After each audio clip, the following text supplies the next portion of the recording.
Hello dear students, आप देख रहे हैं अनुभव बायोमटेरियल पॉइंट्स। आप लोगों का बहुत बहुत स्वागत है। मैं राम गोपाल वर्मा। आप लोगों को आज मैं बताऊंगा 2020-2021 के सबसे महत्वपूर्ण क्वेश्चन विथ आंसर। तो यहाँ पर देख रहे हैं, पहला क्वेश्चन आपका दिया गया है, निम्न में से बीटी क्रॉप्स है। बीटी क्रॉप्स आपको देखना है, इसमें कौन सा सही होगा। देखिए, पहला विकल्प है आपका सरसों, दूसरा है आम और तीसरा है कपास और चौथा है पपीता। तो इसमें आपको बताना है कि बीटी क्रॉप्स कौन सी है, यानी कि बीटी फसल कौन सी है, अर्थात कौन सा विकल्प सही है। तो सबसे पहले आप समझ लीजिए कि बीटी क्रॉप्स होता क्या है। बीटी क्रॉप्स ऐसी फसलें होती हैं जिसमें बीटी नामक जीवाणु से निकाले गए जीन्स को ट्रांसमिट कर दिया जाता है। तो ऐसी फसलें बीटी क्रॉप्स कहलाती हैं। तो इससे पहले हम समझेंगे कि बीटी होता क्या है। बीटी एक जो है बैसिलस थ्यूरिंजिएसिस नामक जीवाणु होता है, जिसमें एक विशिष्ट प्रकार का एंजाइम्स या हम कह सकते हैं विशिष्ट प्रकार का जीन्स होता है, जो एक टॉक्सिक सब्सटेंस या प्रोटीन या एंजाइम का निर्माण करता है। जो कीट पतंगे इसकी पत्ती को खाते हैं तो यह आंत में जाकर के सक्रिय हो जाता है और कीट पतंगे अर्थात जो है हर्ब्स खाने वाले कीट पतंगे नष्ट हो जाते हैं। इसीलिए जो है ये कीट प्रतिरोधी होते हैं और ऐसी फसलें बीटी क्रॉप्स कहलाती हैं। तो इसमें आपका सही होगा बीटी कपास, क्योंकि बीटी कपास जो होता है ये बीटी क्रॉप्स है। बीटी क्रॉप्स के अंतर्गत आपका बीटी टोबैको, जिसको बीटी तंबाकू, बीटी बैंगन और बीटी कपास आदि होते हैं। तो इस तरह से आपका विकल्प सही होता है सी नंबर, अर्थात कपास। आपका दूसरा विकल्प है भारतीय भ्रूण विज्ञान के जनक कौन हैं। तो यहाँ पर विकल्प दिए गए हैं राम उदार, दूसरा बी नंबर दिया गया है B N Prasad, C number B N Mehta, D number P Maheshwari. तो यहाँ पर भारतीय भ्रूण विज्ञान के जनक जो हैं, डी नंबर आपका सही होगा पंचानन महेश्वरी। तीसरा विकल्प दिया गया है आपका साल्विया में परागण होता है। तो साल्विया में आपको बताना है ए नंबर जल द्वारा, बी नंबर वायु द्वारा, सी कीटों द्वारा, डी इनमें से कोई नहीं। आपको बताना है कि साल्विया में परागण किसके द्वारा होता है। तो साल्विया में परागण जो है वो कीटों के द्वारा होता है। मीन्स आपका सी नंबर सही होगा। फोर्थ नंबर पर है क्या पुरुषों से संबंधित है। मीन्स जैसे ट्यूबेक्टोमी, वैसेक्टोमी, गोलियां, इनमें से कोई नहीं। तो यहाँ पर पूछा जा रहा है कि आखिर पुरुषों से क्या संबंधित है। जैसे ट्यूबेक्टोमी को जो है यहाँ पर ये स्त्रियों में होने वाली नालबंदी या नसबंदी को कहते हैं। और वैसेक्टोमी जो होता है ये पुरुषों में होने वाली नसबंदी होती है। गोलियां महिलाओं के द्वारा सेवन की जाती है और इनमें से कोई नहीं। ये सभी जो विकल्प हैं इनमें से आपका बी नंबर सही है, वैसेक्टोमी। मीन्स पुरुषों से यही संबंधित है, जिसको पुरुष नसबंदी या वैसेक्टोमी कहते हैं।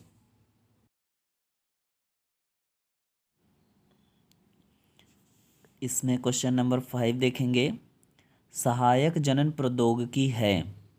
इसमें ए नंबर दिया गया है ZIFT। इसमें ZIFT का पूरा नाम होता है जेड फॉर होता है zygote, I for intra, F for fallopian, T for transfer.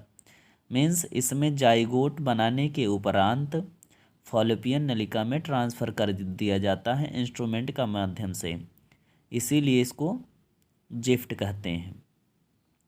यहाँ पर बी नंबर में देख रहे हैं IUT। इसमें होता क्या है, जो इन वाइट्रो मीन्स पात्र के माध्यम से यहाँ पर ट्रांसफ़र किया जाता है। और यहाँ पर देख रहे हैं ICSI।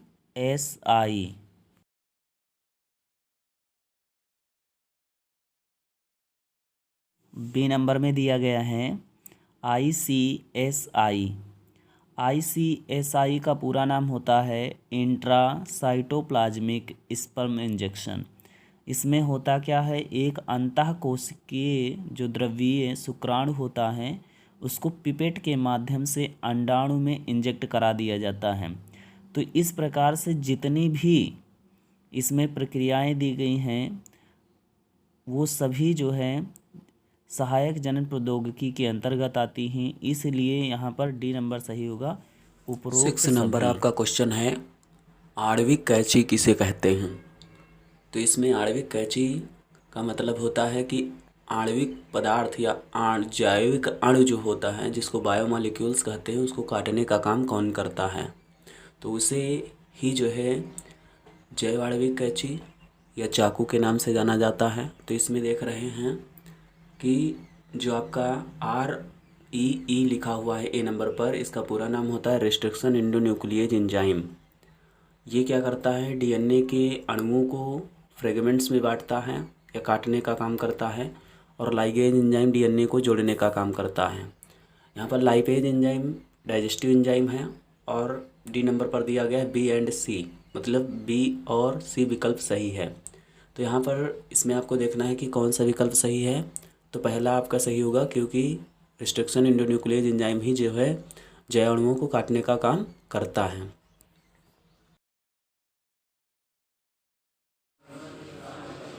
सात नंबर क्वेश्चन में आपको देखना है, यहाँ पर 7 नंबर क्वेश्चन दिया गया है लक्ष्य कोशिकाओं के बारे में। तो लक्ष्य कोशिकाएं किसकी हैं, HIV की लक्ष्य कोशिकाएं।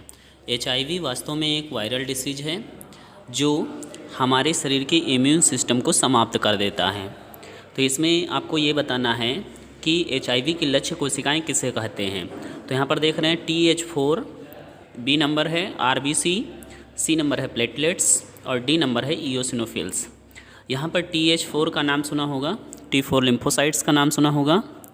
यहाँ पर HIV की जो लक्ष्य कोशिकाएं होती हैं वो CD4 सेल्स से मिलकर बनी होती हैं। CD4 सेल्स ही जो हैं HIV की लक्ष्य कोशिकाएं होती हैं, और जो लिम्फोसाइट्स का एक यूनिट होती हैं। हम कह सकते हैं कि T4 लिम्फोसाइट्स ही जो है वो बहुत सारी CD4 सेल्स के द्वारा ही बनी होती हैं। मीन्स HIV CD4 सेल्स पर अटैक करता है, और CD4 सेल्स मिल करके TH4 लिम्फोसाइट्स का निर्माण करती हैं। तो जब HIV CD4 सेल्स को नष्ट करना शुरू कर देता है तो T4 लिम्फोसाइट्स अपने आप समाप्त होना शुरू हो जाती हैं। इसलिए हम कह सकते हैं कि आपका विकल्प जो है T4 लिम्फोसाइट्स सही है। क्वेश्चन नंबर 8 है आपका, आधुनिक आनुवांशिकता के जनक कौन हैं। अभी तक आपने पढ़ा है आनुवांशिकता के जनक किसे कहते हैं। तो आनुवांशिकता यानी कि जेनेटिक्स के जनक जो हैं, पूछा जाए who is the father of genetics, then आपका आंसर होगा सर ग्रेगर जॉन मेंडल। लेकिन जब आपसे पूछा जाए who is the father of modern genetics, आधुनिक आनुवांशिकता के जनक कौन हैं, तब आपका जवाब होगा TH मॉर्गन। तो इस प्रकार से मेंडल जो आपका ए नंबर दिया गया है ये आपका नहीं सही होगा। और डार्विन, चार्ल्स डार्विन का नाम आपने सुना होगा। C नंबर पर लैमार्क हैं, gene D Baptiste D Lamarck. यहाँ पर डी नंबर आपका सही होगा TH मॉर्गन। क्वेश्चन नंबर 9, इसमें आप देख रहे हैं द्विनिषेचन किस में पाया जाता है। द्विनिषेचन जो है ये आवृतबीजी पौधों में पाया जाता है।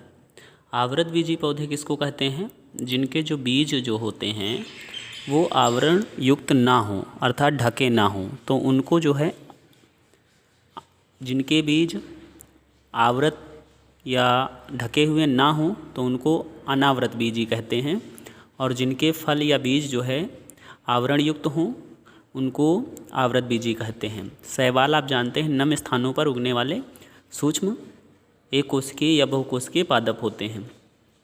ब्रायोफाइट्स ये भी नम स्थानों पर उगने वाले होते हैं, जैसे मांस, फ्यूनेरिया इत्यादि। तो इसलिए इसमें आपका विकल्प सही होगा ए नंबर आवृत बीजी। क्वेश्चन नंबर 10 ध्यान दें, इसमें लिखा हुआ है जंतु तथा पौधों के मध्य की संयोजक कड़ी। तो संयोजक कड़ी किसको कहते हैं, किन्हीं भी दो वर्गों, दो संघों, दो जगतों के लक्षण एक ही प्राणी एक ही जीव में हो तो वह संयोजक कड़ी कहलाता है। इसमें देखिए यूगलिना आपका दिया गया है, बी नंबर पर दिया गया अमीबा, सी नंबर पर पैरामीशियम, डी नंबर पर शैवाल। पैरामीशियम प्रोटोजोआ संघ का प्राणी है, यूगलिना भी प्रोटोजोआ संघ का प्राणी है, अमीबा भी प्रोटोजोआ संघ का प्राणी है। यहाँ डी नंबर में दिया गया है शैवाल, ये आपका पादप जगत में आता है। यूगलिना के पास में क्लोरोफिल जैसा कुछ वर्णक पाया जाता है, पिगमेंट पाया जाता है जो फोटोसिंथेटिक प्रक्रिया को कंप्लीट करता है और इसीलिए इसे जो है कनेक्टिव लिंक कहा जाता है, संयोजक कड़ी कहा जाता है, क्योंकि यह भोजन जो है अपना सूर्य की उपस्थिति जब होती है, सूर्य का प्रकाश इस पर पड़ता है तो अपना भोजन ये स्वयं बना लेता है। और जब ये जल की गहराई दशा में चला जाता है, गहरे जल में चला जाता है, तो सूर्य का प्रकाश ना मिल पाने के कारण ये जंतुसम भोजन करता है, अर्थात ये जंतुओं की तरह भोजन भी कर लेता है और पौधों की तरह भोजन बना भी लेता है। इसलिए इसे जंतु तथा पौधों के मध्य की संयोजक कड़ी कहा जाता है। इसलिए विकल्प आपका जो है ए यूगलिना सही है। 11 नंबर क्वेश्चन में पढ़ेंगे शुक्राणु कहाँ बनते हैं। शुक्राणु जो है यहाँ पर पहला विकल्प दिया गया है अंडाशय, दूसरा बी नंबर दिया गया गर्भाशय, सी नंबर दिया गया वृषण, डी नंबर इनमें से कोई नहीं। यहाँ पर अंडाशय में ओव्यूलेशन होता है, ओजेनेसिस चलती है, मीन्स ओवम बनते हैं। गर्भाशय में आफ्टर फर्टिलाइजेशन जो जाइगोट होता है, भ्रूण बनता है, इसलिए ए और बी दोनों गलत हैं। सी नंबर वृषण जिसको टेस्टिस कहते हैं, टेस्टिस में स्पर्मेटोजेनेसिस होती है, मीन्स इसी में शुक्राणु बनते हैं। मीन्स आपका जो है इसका आंसर आपका सही है सी नंबर वृषण।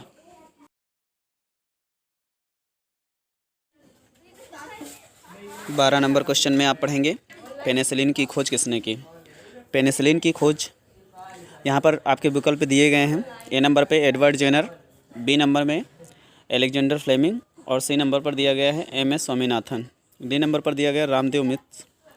इसमें पेनिसिलिन की खोज जो है एलेक्जेंडर फ्लेमिंग ने की है, मीन्स आपका विकल्प बी नंबर सही है। और एडवर्ड जेनर ने जो है वैक्सीन की खोज की थी।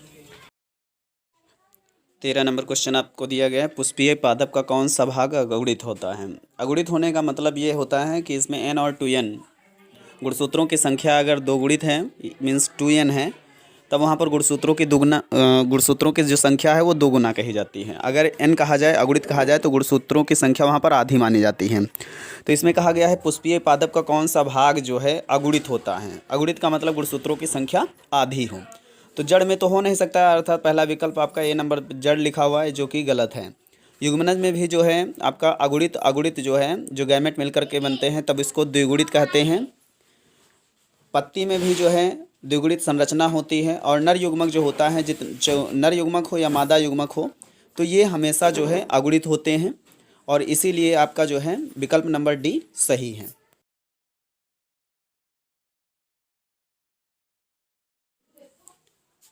चौदह नंबर क्वेश्चन में आप देखेंगे द्विसंकर क्रॉस किसको कहते हैं, या फिर हम बात करें विकल्प आपका दिया गया द्विसंकर क्रॉस का अनुपात क्या होता है। द्विसंकर क्रॉस का अनुपात जो है इस किसको कहते हैं, सबसे पहले इसको हम समझेंगे।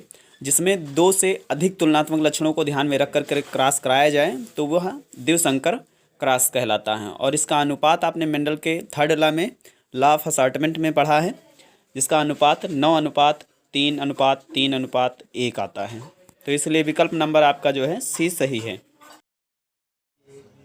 गुणसूत्रों का निर्माण जो है आप देख रहे हैं यूक्रोमेटिन, बी नंबर पर हेट्रोक्रोमेटिन, सी नंबर पर ए व बी है, डी नंबर पर दिया गया है इनमें से कोई नहीं। यहाँ पर गुणसूत्रों का निर्माण यूक्रोमेटिन से भी होता है और हेट्रोक्रोमेटिन से भी होता है, तो इसलिए आप कह सकते हैं कि यहाँ पर आपका विकल्प नंबर सी सही होगा, ए व बी।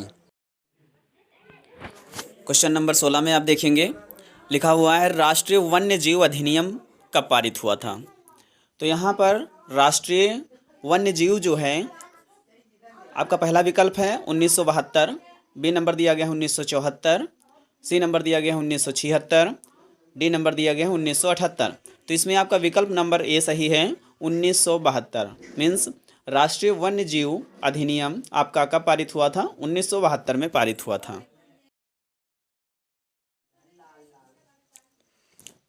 17 नंबर क्वेश्चन में देखेंगे, लिखा हुआ है कौन सा एंजाइम डीएनए खंडों को जोड़ने का काम करता है।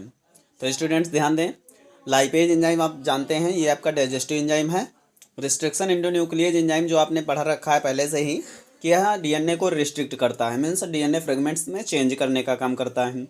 पॉलीमरेज एंजाइम आपका जो है डीएनए रिकॉम्बिनेशन में भाग लेता नहीं है। तो आपका सी नंबर बचता है यहाँ पर लाइगेज एंजाइम, जो कि रिकॉम्बिनेशन ऑफ डीएनए में भूमिका निभाता है, मीन्स डीएनए को जोड़ने का काम करता है। तो इसलिए आपका विकल्प नंबर सी सही होगा। 18 नंबर क्वेश्चन में देखेंगे, दलहनी फसलों की जड़ों में पाया जाता है। तो दलहनी फसलों की जड़ों में क्या पाया जाता है? ए नंबर पर लिखा हुआ राइजोबियम, बी पर एनाविना और सी पर वैसिलस, डी नंबर पर इनमें से कोई नहीं। तो आप सभी जानते हैं दलहनी फसलों की जड़ों में क्या पाया जाता है, आपका ए नंबर सही होगा राइजोबियम। राइजोबियम का पूरा नाम राइजोबियम लेग्यूमिनोसेरम, जो कि एक जीवाणु है।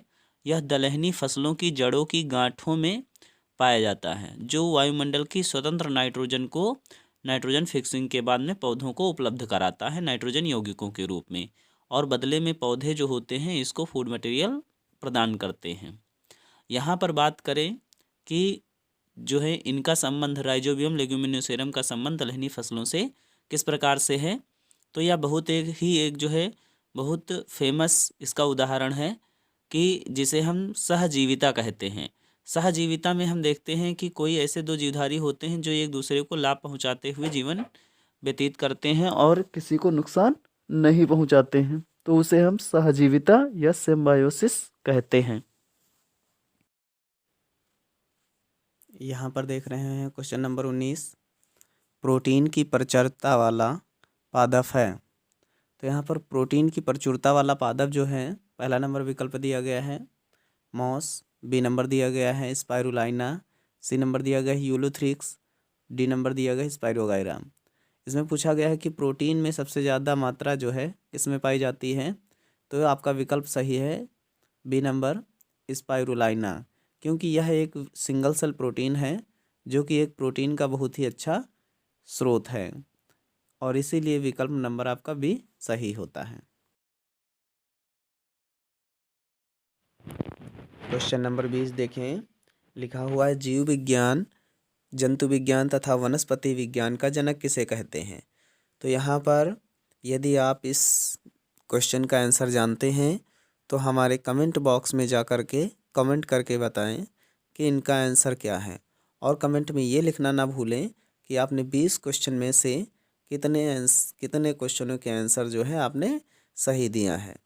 तो इसको ज़रूर जो है कमेंट बॉक्स में भेजें, और अगर आपको यह वीडियो पसंद आया है तो कमेंट में एस लिखें, ताकि हम आपके लिए पूरे सिलेबस के वन लाइनर क्वेश्चन या फिर MCQ मीन्स बहुविकल्पी क्वेश्चनों के आंसर या पूरी वीडियो उपलब्ध करा सकें। अगर आपने हमारे चैनल को सब्सक्राइब नहीं किया है तो चैनल को सब्सक्राइब कर लें, और सब्सक्राइब कर लिया है तो बहुत बहुत आप लोगों का धन्यवाद।